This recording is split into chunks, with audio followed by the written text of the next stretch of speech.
This is day 14 of talking about random things. இன்றைக்கி நான் வந்து பேசலைங்க. ஆனால் வந்து I'm going to do something. இந்த நார் சூப் இருக்கே, நார் சூப், அந்த சூப் வந்து எனக்கு ட்ரை பண்ணலான்னு இருந்தேன்.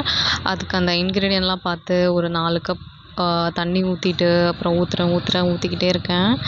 இருங்க, ஊற்றி முடிச்சோடனே நெக்ஸ்ட் கண்டென்ட் போகலாம். அப்புறம் வந்து என்ன பண்ணேன், ஆக்சுவலி ஆமாம், அப்படியே வந்து அந்த நாரோட இதை வந்து கொட்டிடணும். கொட்டினதுக்கப்புறம் மொத்தமாக எடுத்து கொட்டிட்டேன்.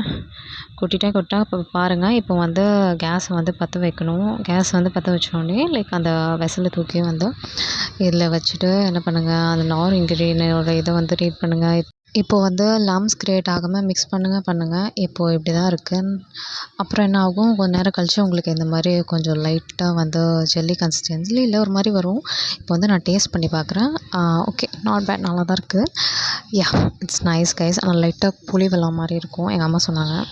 So yeah, that's day 14 of talking about random things.